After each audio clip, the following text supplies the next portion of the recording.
Perfect. So we're here to talk about something that inspired us both, and we're continuously talking about this over the weekend. And I am at least discovering more and more about what's going on for me. But we are going to talk about the movie It Ends With Us, Yes. which we watched it actually together. And maybe you want to say why did you want to watch it, and then I will say something about why I was interested in the movie. Yeah, 100%. I heard what the film is about, but for example, the poster of the film, the kind of floral, purpley poster kind of put me off. I thought it's gonna be a sort of a Hallmark kind, cheesy viewing of this topic. I didn't believe the filmmakers. I didn't know that Justin Baldoni was involved at the time. And then my friend, my other filmmaker friend, my America, I'm gonna give a shout out to because we've talked about this film a lot as well. She told me it's actually quite good, and that made me like the friendly recommendation made me rethink it and really want to see it. And I think it's something we're gonna talk about today as well, but how important the promotion of the film is and if it's fitting to the topics. And yeah, so I wonder how many people were turned off by the promotional side of it, and while actually it is a film made with a lot of care and sensitivity around the subject. Mm-hmm, mm-hmm. And for me, actually, I also want to give a shout out to a friend who has read the book and said, I really love the book. I really need to see this movie. And once I got to know that what is the topic, and I just want to name it because we haven't explicitly said that the Yeah. movie is about ending a cycle of domestic violence. Um, I thought, okay, I really want to watch it, but also I feel extremely uneased thinking about watching it. So I feel like I really needed a female friend to come with me to watch this and to go through this with someone, because although it is very floral in the way it's presented, if there is even a slight resonance with the topic, a lot of images can be invoked. So I was really happy that I was managing to go with you, Amazing. and that we then really were able to kind of go back and forth with everything, and now the movie is really alive for me. So maybe we can just jump into the questions we wanted to address. Yes. And maybe you want to say first something about the movie and the book and how they differ and how the movie is made from like a cinematographic kind of lens. I just want to check. I got a message now that they can't hear us. Can someone Okay. just send a heart or something if you can hear us? Um, Okay, because I hear Mimi really well, okay, so yeah. I hear you very well as well, but um, I just wonder. Mm, people are not. I'm gonna. Can you hear us?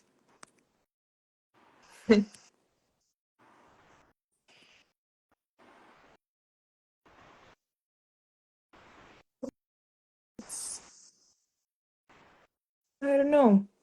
I hope you can.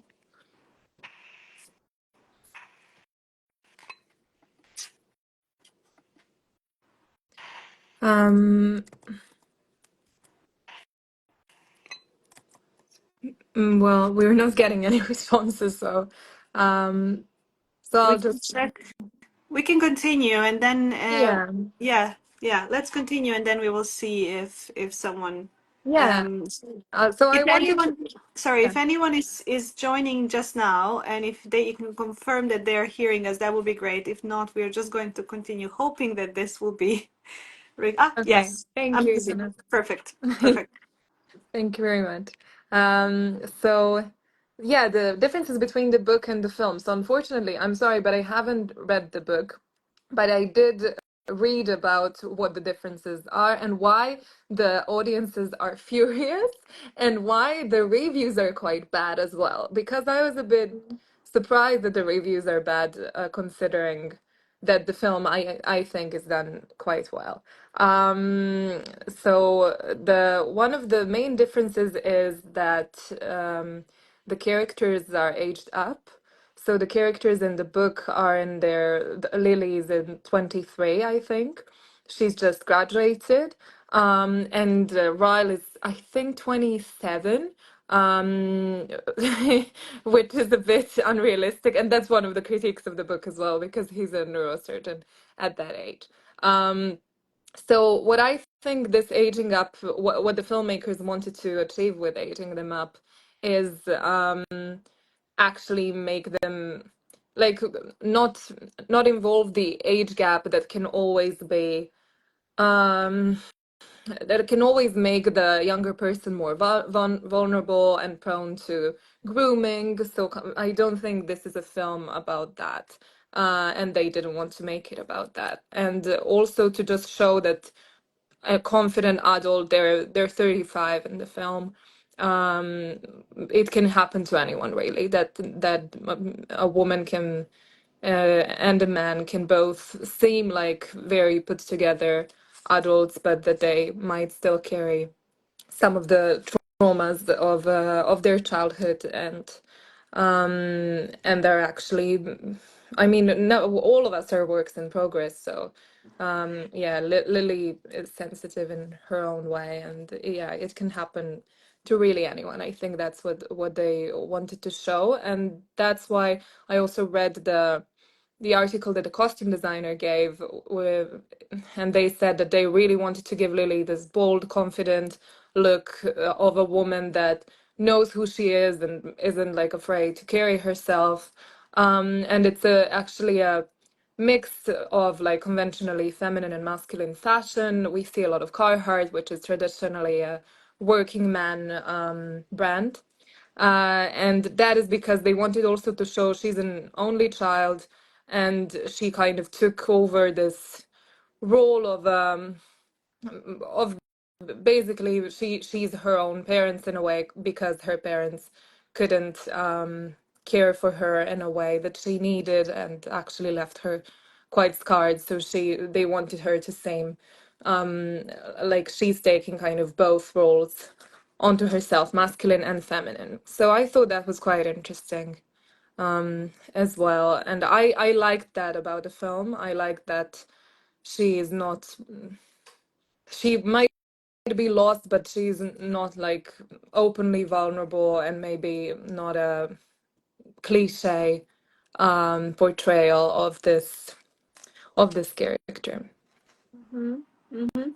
I want to add to that, and I think there is even among therapists, and actually I want to pause here because we didn't say who we are. Oh, So just to correct that, because so that people can get an idea where we are speaking from.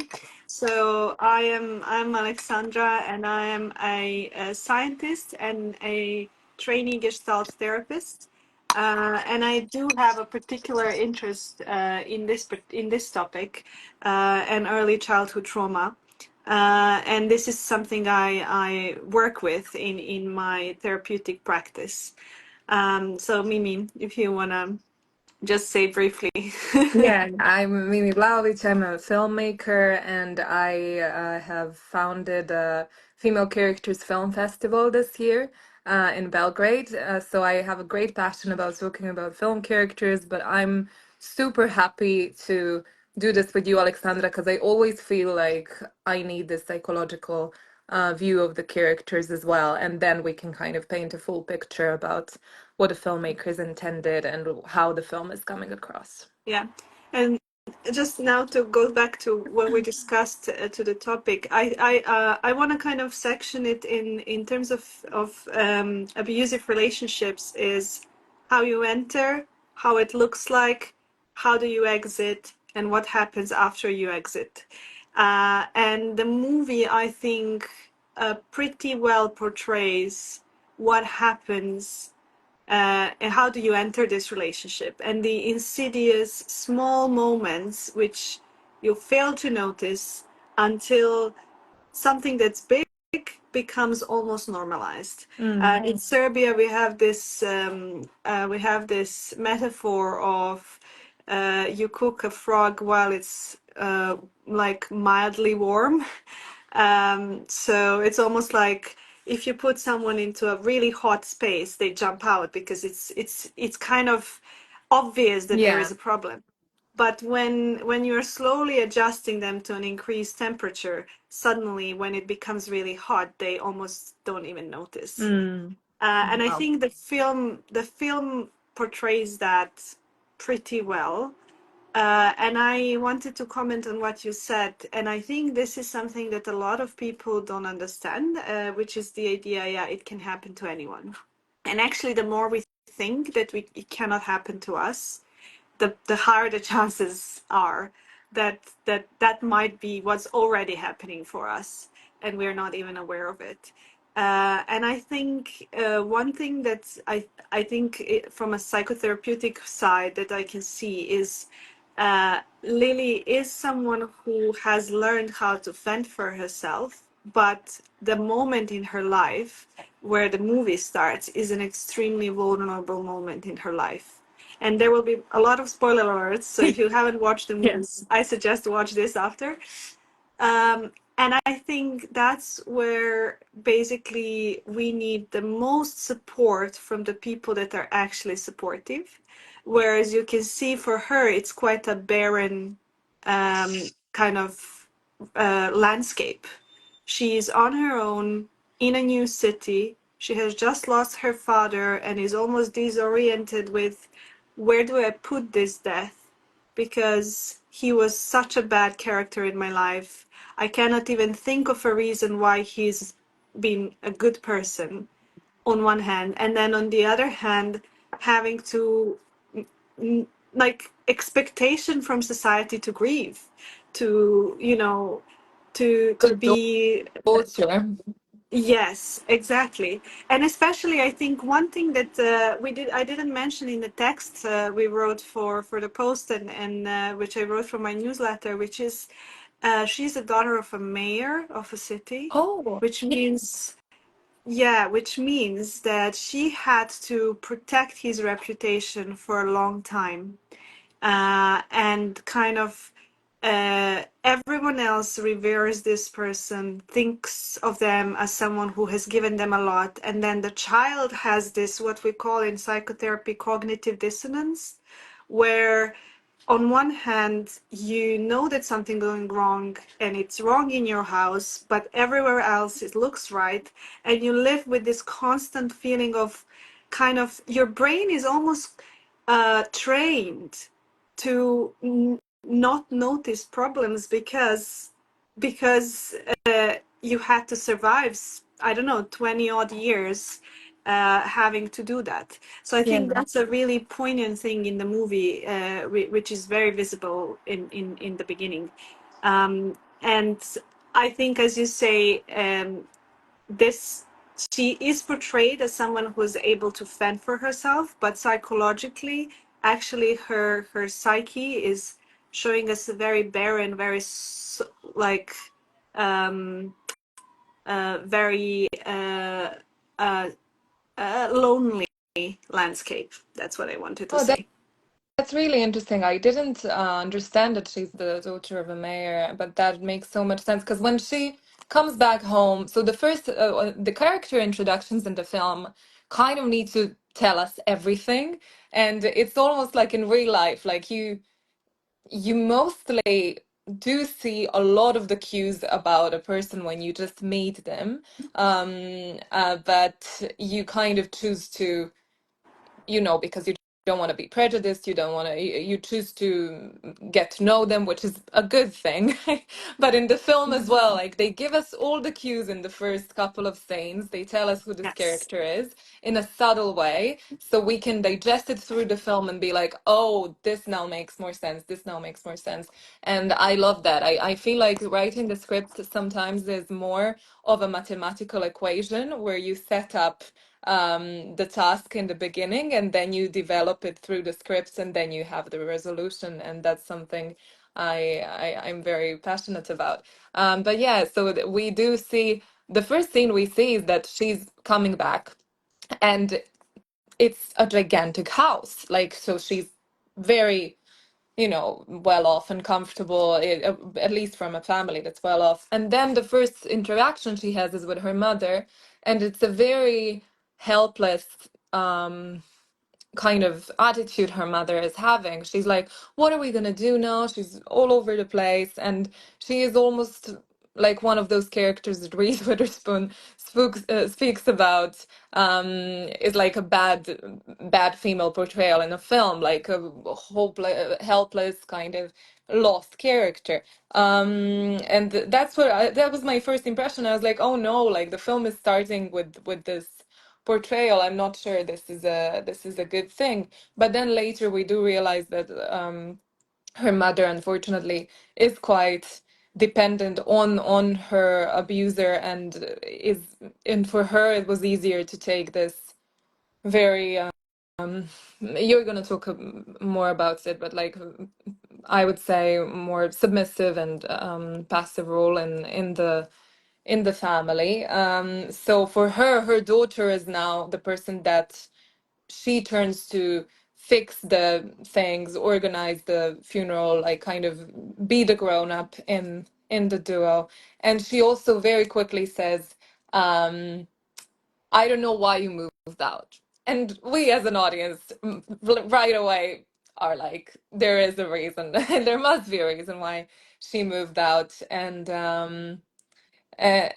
yeah, so that was quite interesting for me. Just that from that first scene, we got a lot about the character, and then even more from the scenes where she's trying to write the 5 reasons why she loves her father, and that empty napkin with like numbers on it is such a strong visual cue, such a great prop that we go back to through the film, and that kind of shows us every time that she is thinking about her past and her family. Yeah, and I want to add something really important to what you said, because it's almost sometimes life is a director, which and it kind of puts you in this situation where the plot is set, and it just unravels. And I can say from personal experience, sometimes it feels so overpowering that this is the only way it can go. Mm, And it takes a lot of effort to really take your power back so that your unconscious doesn't become your destiny. wow. um, and I feel, and this is the encouragement. And a therapist I really liked, also her take on this movie. She talked about having to examine both sides and how they contribute to this equation. But once you start examining it, the equation changes. And I think this is something that we really need to kind of transmit Oh. as a message. And I can say also from my personal therapy experience, I had moments where I have felt these extreme strong pulls.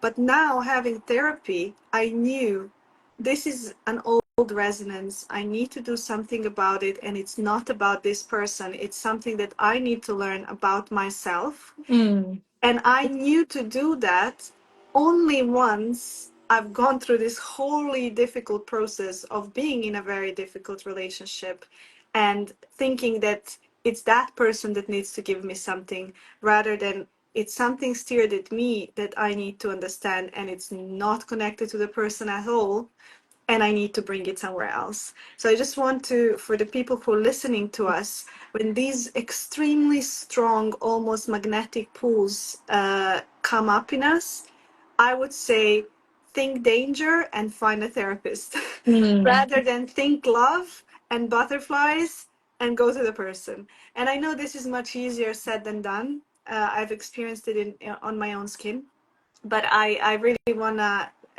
I think um, in the movie there's a director, and the movie plot goes as the director kind of set it up. But in your life, you are the director, and these things can change. So it was a really amazing thing that you've mentioned. Do you want to then introduce, I wanted to say Justin, but Ryle in the movie? Yes, I thought that's particularly well done as well, because from the get-go, Royal barges in, kicking a chair, showing extremely aggressive behavior. It's not like, I don't know, it's not like he was like, oof, or something like that everyone does. It's like extremely like kicking an object and yeah, just showing us this dark side And I from the get-go. I wanna add basically the rage comes before And him. yeah, bravo. That's a It's good way almost to say like it. he doesn't even know himself. The only thing he knows of himself is his rage somehow. Yeah, exactly. And it comes in the moment where our character is seeking peace. Like she found her peace in this landscape on a rooftop. Like she just wants to be left alone and digest what's happening. And then this, as you say, rage comes in. It's like the Tasmanian devil like shows up and just disturbs it completely. Obviously, Ryle doesn't even look if there's anyone on the rooftop. Once he sees there's someone on the rooftop, he does say sorry. I've checked because I didn't remember him saying sorry. But it's more of like, I feel like he's still acting, he's still making a show. I feel like he's almost happy he had an audience, like, oh, something terrible happened today. And, he's just quite, yeah, dramatic and self-involved, doesn't care that he might have disturbed someone else's peace. And then the first thing he tells her is, you sitting there is making me nervous. Again, not thinking that this person might feel quite comfortable exactly where she is, which is what she tells him. So she's not, that's interesting as well. She's not a people pleaser. She's not like, oh, okay, I'm sorry, I'll get down. Or she doesn't immediately leave the situation. She's like, which is maybe what I would have done, if I see an aggressive person, and maybe that would be the right choice as well. But I like that she stays, like she's like, this is my space that I found. I feel good here. I'm not gonna let this man impact me where I am. And then he again very theatrically is like, oh, she was making me nervous, but now I'm gonna make a point by sitting next to her in a like even more dangerous pose with like both legs on the side of the road. And take this kind of protector vibe, but it's not protecting if someone doesn't need your protection. So it's more of like a controlling situation.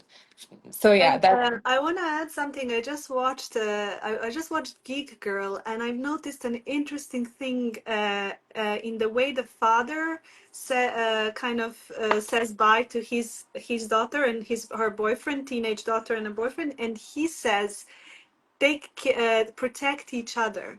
And I thought how different of a narrative that is to what we have received, where we are needing to be protected. And exactly, yeah. I thought, oh, imagine our parents have told us, yeah, you two just take care of each other or like protect each other, rather than, oh, take care of my daughter. It's a completely different emotional way of being, Yeah, knowing that it you are is. able to protect as well the man and the person or any person that you are in relationship with. So I think in this particular sense, I think yeah, the protection is a really interesting kind of piece that's put in there. But I want to mention here, and this is something that people often don't understand about. I guess I don't want to label in terms of diagnosis, but about abusive type of personalities or people who are. We often see them as portrayed like this very strong or kind of Charismatic. charismatic, but actually, most of them have extreme anxiety and fear. Mm, And you can see that exactly in the scene you described, which is, I can't control my anxiety, so you need to change mm. in order for me to calm down. Oh wow. Yeah. And I think this is something that often happens, but if someone like Lily, who has been used to calm down people's anxieties, in order to not get beaten or hurt, for her, of course, this would feel like, yeah, this is what I know to do. Yeah, Um, natural, yeah. unfortunately. And I Mm. want to add in that first scene, I think this is, and I wrote for people who want to explore this more and for themselves. I've the piece I wrote actually, and also it's on Lily, on Lily. I don't know why I said, but Mimi's Blake. and my pages. I wrote what is it that it's in the structure of the victim that it makes us more susceptible to these kind of behaviors. And one thing that happens in this exact scene is when she asks him, how many did all women Mm. accept what you were saying? And there was something, and I know that feeling extremely well when you see someone and there is this idea, I am different. Mm. You're not going to get me, and I'm going to change you. And I think this is another thing, and then that's a very childlike idea that I'm going to me with all of my love and well and being and who I am will be able to change what's going on for you. And it's a very childlike, and I want to add something that people often don't connect to victims, narcissistic position of a victim, Mm. thinking that I'm so big, I'm so powerful, I'm so capable that I can influence another person's makeup and behavior. And maybe for some time, but that takes such an incredible toll on us that it is an unsustainable thing to do. So I think that it's absolutely, as you said, I find it now even more, I find myself even more fascinated by Mm. the way the movie is done, because uh, it really shows everything in the very first few minutes of their relationship.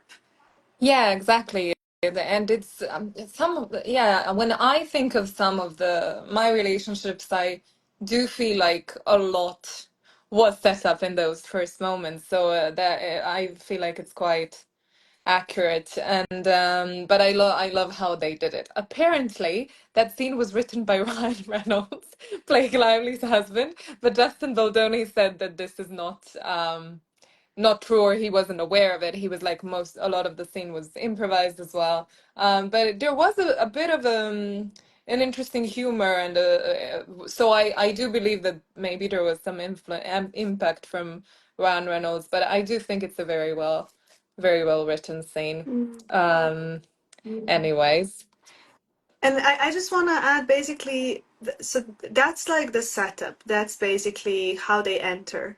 And I think for me, the whole movie, and I was expecting it to be more dramatic inside of me, but it's incredible how that mellow way in which it's made actually does portray how it really looks like to some extent, because it is very intense. They get together, and then he chases her. He wants her as a trophy, and in such a lonely landscape that can be very activating, Mm. but somehow, um, and the moments of violence, they actually happen few months later. So it's not like that's very visible from the beginning, and that's what people often don't understand. Why did she Yeah. enter, and why did she stay? Um, yes, you sometimes see, but basically, if your tolerance levels are already quite high, Yeah. you will miss uh, the small.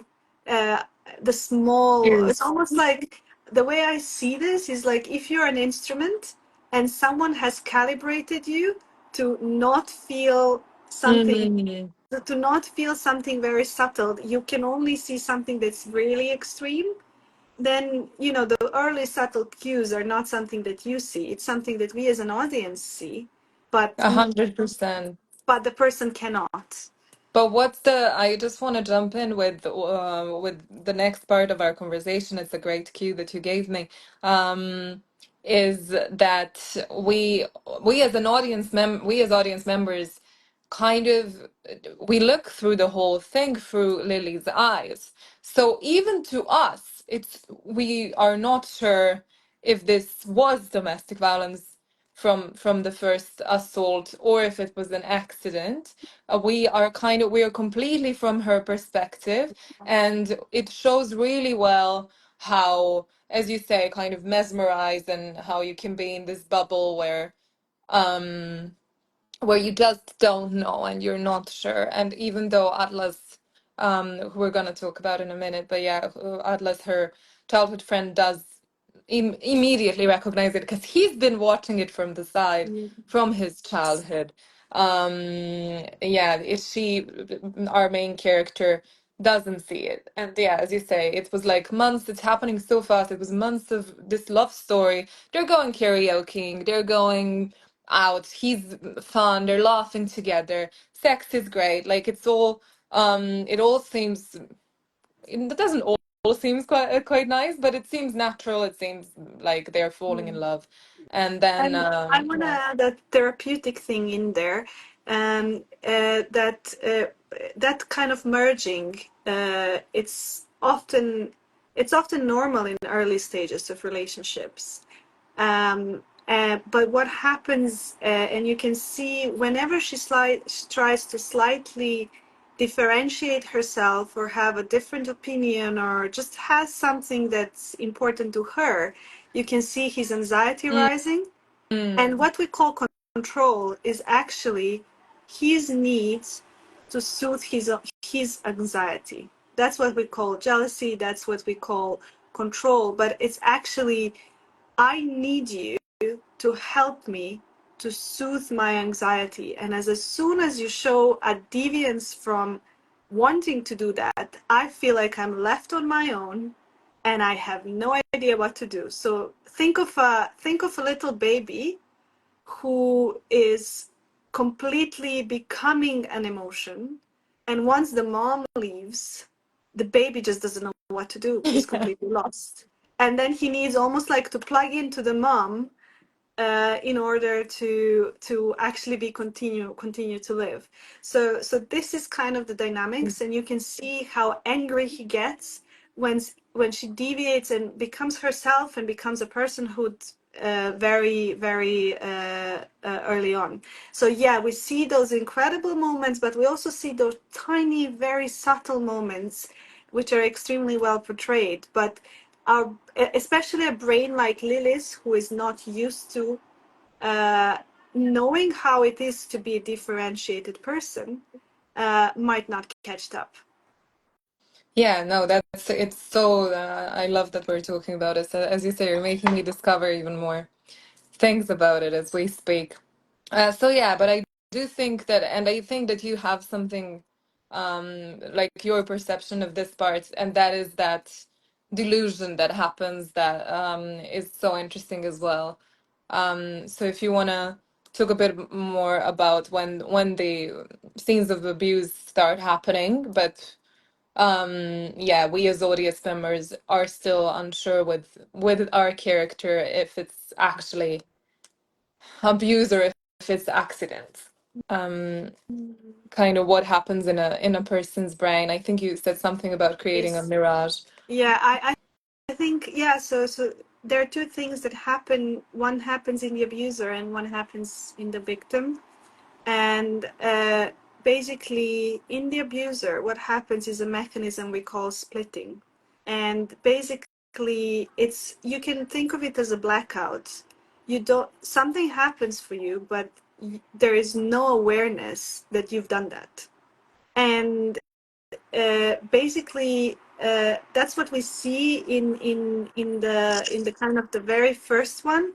He's kind of, you can see him warming up, but he has no checks and balances. Basically, he has no way of noticing when this emotion starts to rise up, so he can say, oh, I need to back off a little bit, something's going on for me, let me take a breath, I'll come back to this.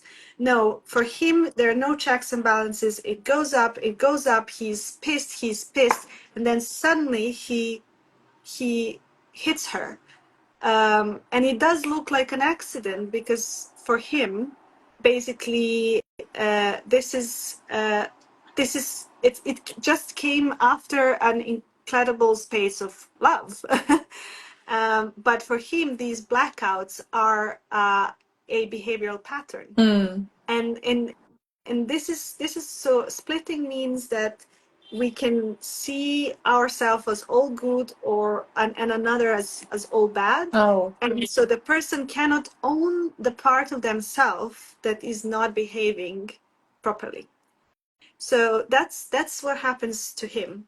And then for the victim, uh, yes, there is almost like a mirage. So the victim had to spend a lot of the time, and the victim's protective mechanism is idealization. So we need to create an image of a parent Mm. that's nice and that is kind of that is supportive. So when we see an abuser behaving in this way, we already, our brain has a mechanism to add to it in order to kind of explain this behavior. So it's almost like a perfect match, but the match made in hell. Oh, yeah. Yeah. Oh, wow.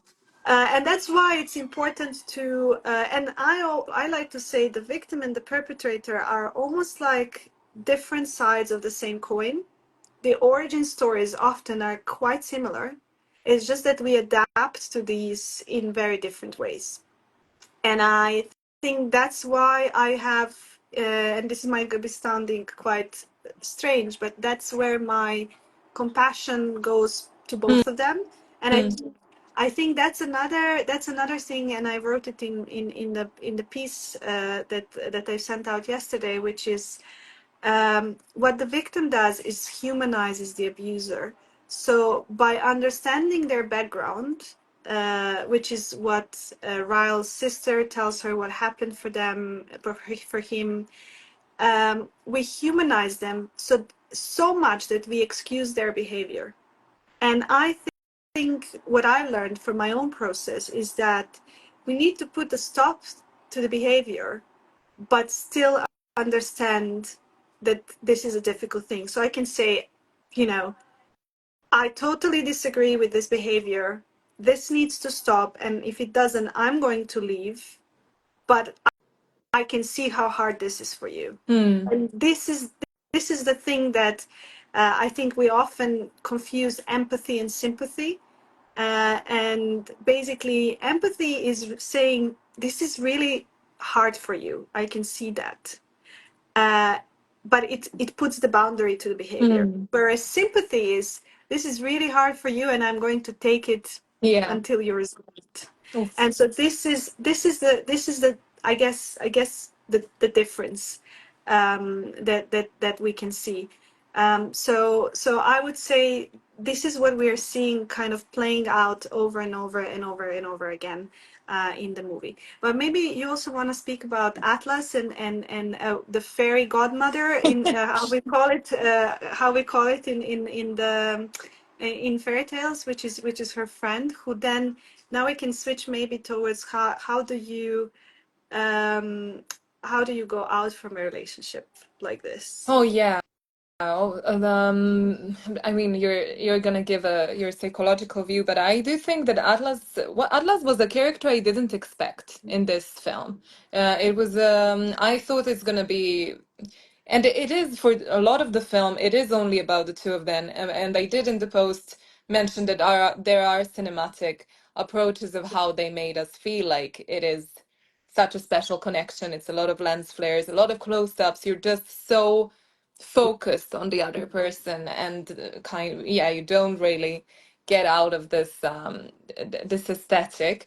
And I also, yeah, wanted to mention, so Ryle is very much in black and dark colors the whole time, while she's very vibrant and has a lot of colors on her costume, um, which I think it's really interesting. I think it might be the two ways of dealing with, as you say, a similar setup, similar childhood setup, going to complete kind of repression or trying to bloom. Let's say, let's use her last name to talk about this. And then, while we're at colors, Atlas is kind of someone who is matching her her colors, even within the production design and the costume, more than Riley's. And he is these more earthy tones, more green and orange. Orange is our hero color, Lily's color. He even calls her a carrot when you look like a carrot, he says,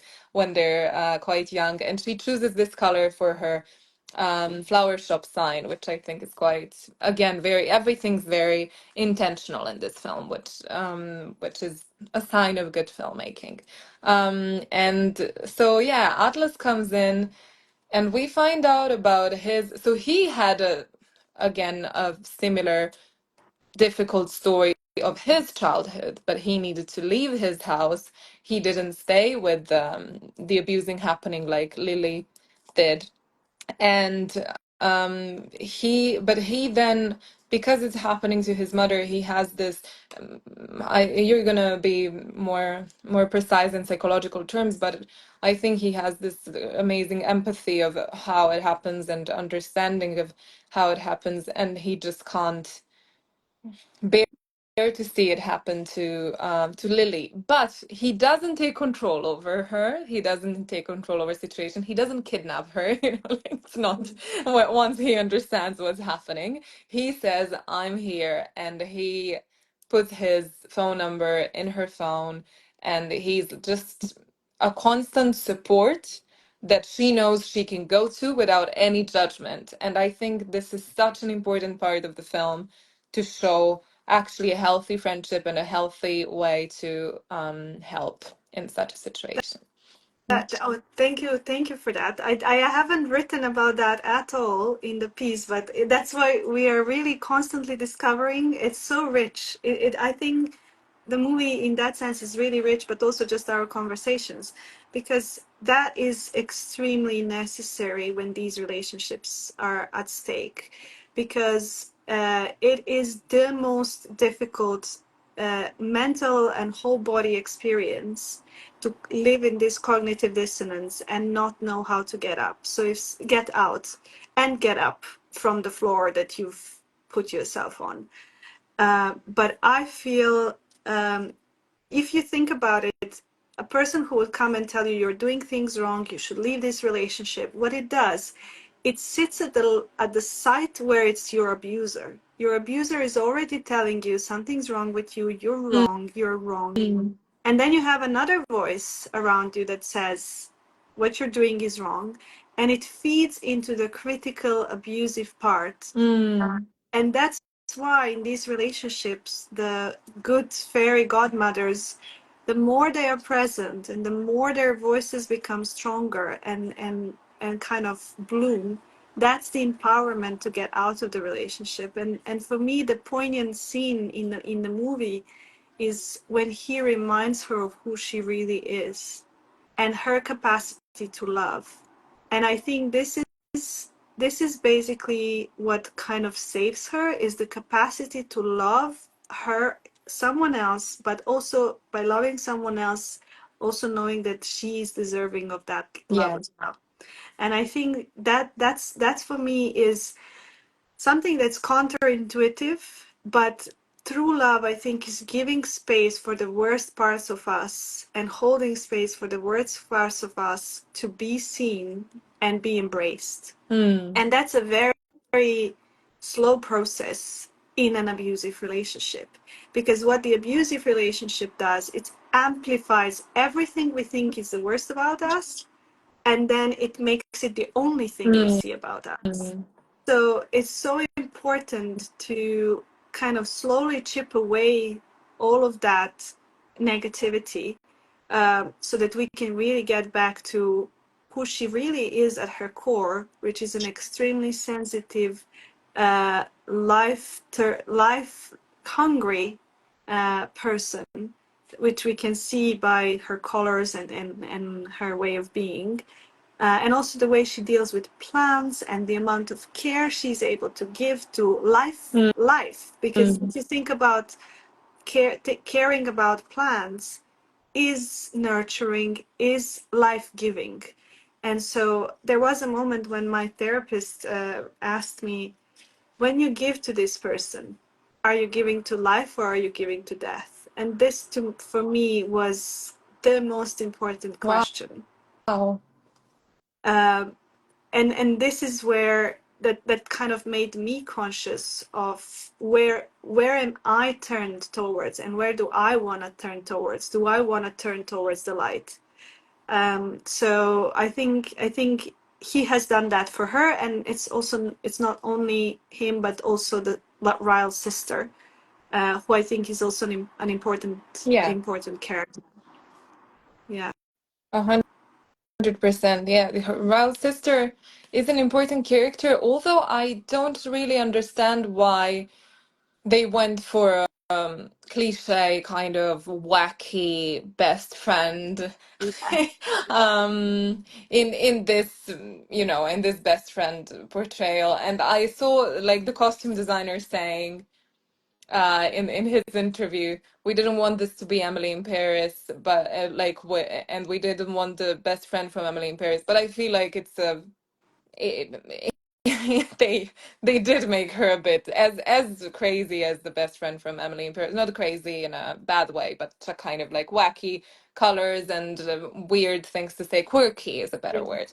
Um, but then she does come as a good support, especially because she knows them both quite well in the critical moment after Lily leaves. And I think another thing we wanted to say, and we just didn't want, let's not forget it, is that what this film lacks the most is that moment of the decision to leave, and how difficult that is. And you wrote something that really stuck with me, and that is that decision to leave in most abusive relationships, there's usually two steps forward, one step back, and I don't know, one step forward, two steps back, and the kind of it's a ongoing Yeah. back and forth, which is something we don't see in this film.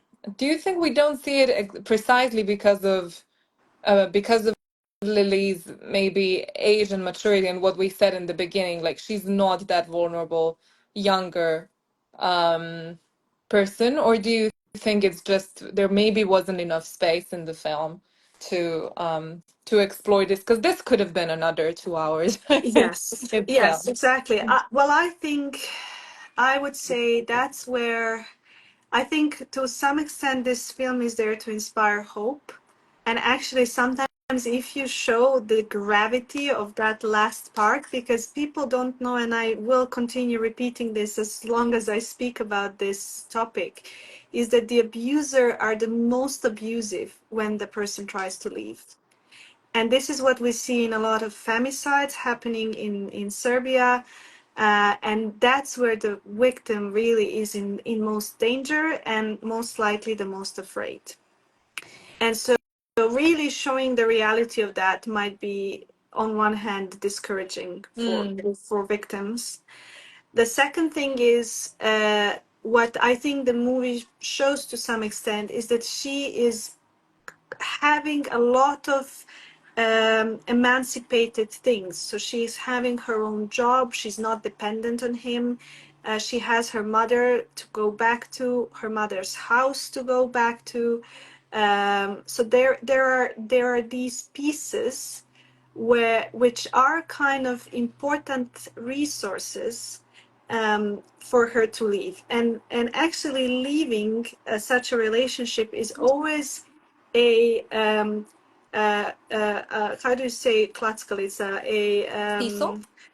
seesaw between how much resources you have and how afraid you are. And the more resources you Mm. start to build, it's like one of the therapists interviewed me. She said, "This is like you're cooking the frog, but in reverse." So by you're adding more and more and more and more and more and more and more resources until there is kind of a final uh, like leaving There moment. is a base for you Yeah, to go to, I yeah, guess. And she knows in the film she has a really good friend who is her base, yes, whose apartment is a safe place. And then, as you said, she has her mother to go to afterwards. I also we talked about this while we were watching the film. I found it unrealistic that Ryle doesn't come to her flower shop. Like she continues working. Yeah. Um, Yes, and that and I, is an yeah. unusual behavior for someone of his Yeah. psychological makeup. Yes. But yeah, as you say, this film is there to inspire hope. I do think the book as well was, and I do think it did inspire hope in a lot of people. And I see the comments on Justin Baldoni's page that like it just made them, it's so much easier to understand yourself sometimes through watching films, which is why Yes. I think films are really such a um masterful art. And I do think that that's why we need to be very sensitive as filmmakers and make sure exactly what Justin Baldoni did to if we're dealing with sensitive subjects, leave the helplines as you can find on Alexandra and my post uh in below the description, below the, I don't know how you say that Caption. bit, below the caption. Yeah, so it's, I think that's so important. I think it doesn't happen often enough. I think a lot of people have horrible scenes of abuse and very there is this thing about like artsy filmmakers while we're studying. I've noticed it a lot, especially in short films. Like you want to tackle the worst in humanity, you want to talk about these like extremely violent topics without maybe actually experiencing them, and then without having any support for the cast, and Complexity. in the end not even any support for your audience. And I just advocate for this so much, and I love that Dustin Baldoni did everything to kind of, again, not trigger the audiences as much as he could have this with this topic, but just enough for them to realize, yes, this is me, and yes, I need to leave, and it's possible. And So also, I think in this way, we see when you make a film like this, which has this extreme societal connotations, I think he's doing an incredibly good job, because the film is not only you've made the film, then that's where it ends. The film continues to live through his interviews, through how we perceive it. And I think that sensitivity that he has, and I think he's raising an important question, which I want to reiterate as many times as possible, which is sometimes, in addition, I think we shouldn't neglect the question, why did she stay? It's an important question because that helps empower the person that is in a relationship like that. But what we often neglect is the question is, why do people hurt? yeah, And I think I want to make an important point here.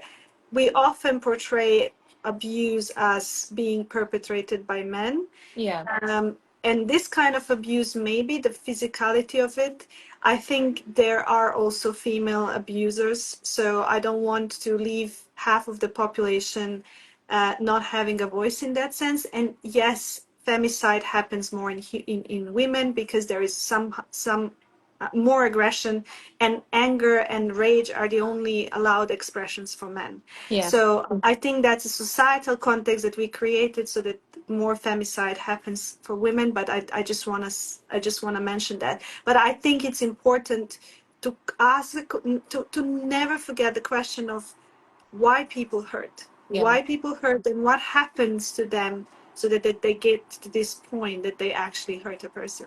And so I think he's doing a great job in asking all the right questions, and also leaving an open podium for discussion. He's creating the discussions. He's not shutting them down, as not as much as I can see. And I really love his Man Enough podcast. So it's I think everything he's doing is really in service of highlighting the complexity of this topic, and also creating spaces and ways to tackle it in a more productive and less polarizing way. Yeah, I completely agree. And I think that is why it's not like completely confirmed, but there was some dispute between him and the other cast members, and it does come across in the promotion. I would be really interested. Apparently, the cut that we're seeing of the film is the Blake Lively's choice, and I would be very interested in seeing Justin Baldoni's director's Yeah. cut, because maybe. maybe the things we just said we were missing would be in that cut. I'm not sure, but I think as it is, the film is still really good. And I don't want to put like more judgment because everyone jumps on Blake Lively now. I Like just I want feel like to stick to that. Yeah. yeah, because I feel like Blake Lively's done a fantastic job. She's a producer of this film as well. She's a fantastic job portraying a character like this, and she had a lot of creative agency in the film. And film is, in my opinion, really good. And I did hear her in the promo side of the film. I did hear her speak about domestic abuse, about victims, and how she prepared for the character. So I think that she is not, you know, a complete Yeah. the, like As a completely superficially approaching this promotional side. I want to However, yeah. add something to that, which I'm very curious about because I have not followed that clash between the two of them. But I know what I think often happens is that when a man speaks about this topic, he's taken much more seriously than Mm, when a woman speaks. And then, even if she has said those things, maybe we are not perceiving them with such strength because, suddenly Justin Baldoni is speaking about them. And I think these are things that we need to be very sensitive to mm, when we are jumping to conclusions. Obviously, I really don't know anything about her. I don't know any other cast, like where she starred anywhere else. So I don't have any image of her as a person. But I think as a society, we have a tendency, it's kind of mansplaining. Like I knew it 5 minutes ago and I said it in mm, a normal voice. But then this main man came and then suddenly everyone is paying attention to this.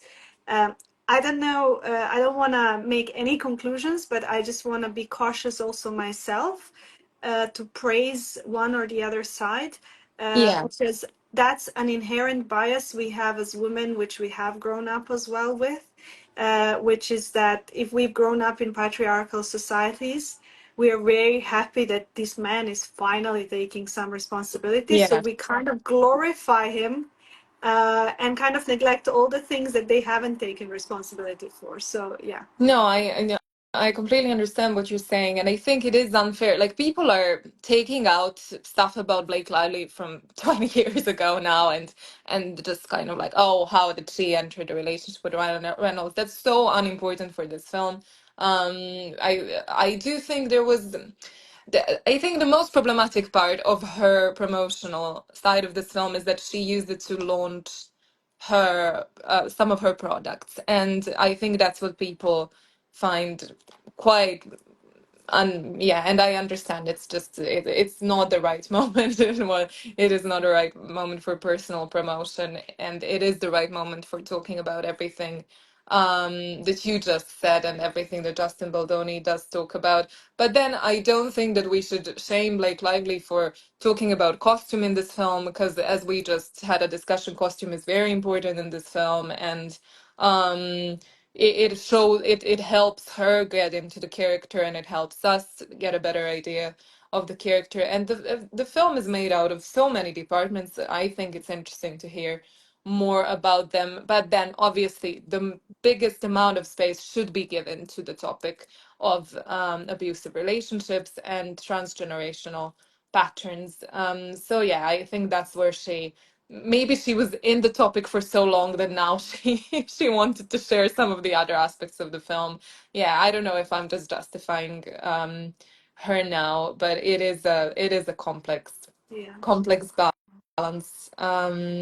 And what's important is that audiences are seeing this film and that yes, the right message is coming of across. course.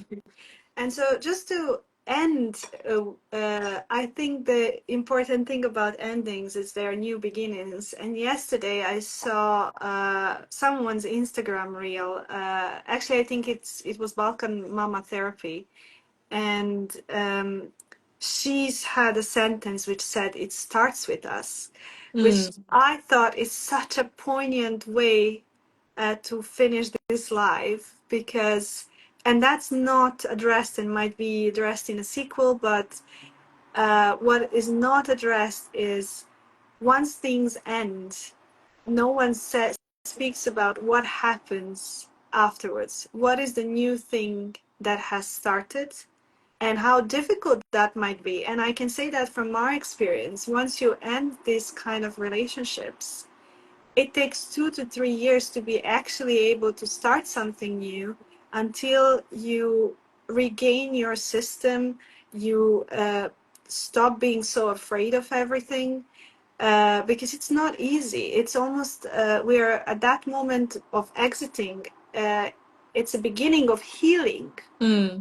but not necessarily beginning of a new relationship, Yeah. or of a new life that we imagined will happen once this is finished. So I kind of want to speak to that as well, that what starts is the healing.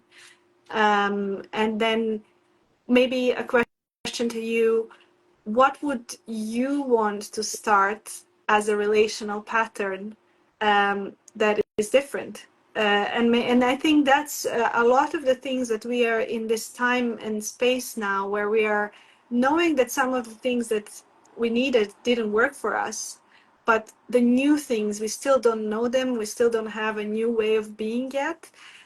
So maybe what's your dream? What's your vision of a world where we relate with each other in a different way? Oof. Yeah, that's it's a big question. I do like that it starts with us. I do think it starts with us, and that we are now unlearning so many like harmful patterns that were fed to us as children. Um, so for me, what I'm trying to do in everyday life, and what I'm trying to do through my films is um offer hope, and just kind of positive examples of it's why I really like the character of Atlas in this film. Positive examples of relationship, of healthy conversation and communication, how and how to really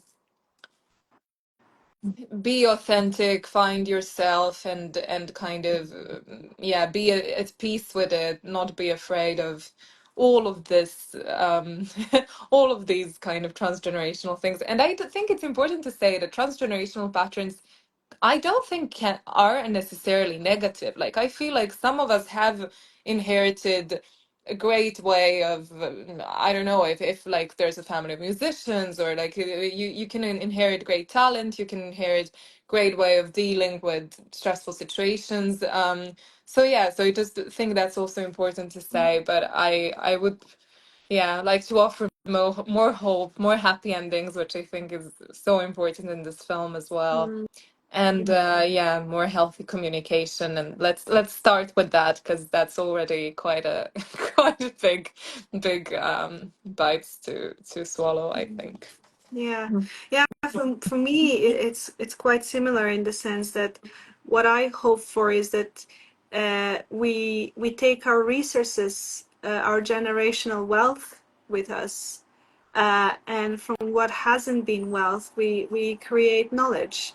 Yeah, And well, I think that's basically the responsibility, I would say, every one of us needs to take for themselves. And that's what I also wrote in the piece. I think that's the problem often with abusers. We see their tears, we see their kind of how do you say kajanje? oh, I'm lacking a word, but remorse. We see their remorse. remorse. Well, We see their remorse, but often they don't take the necessary step to look at that pain.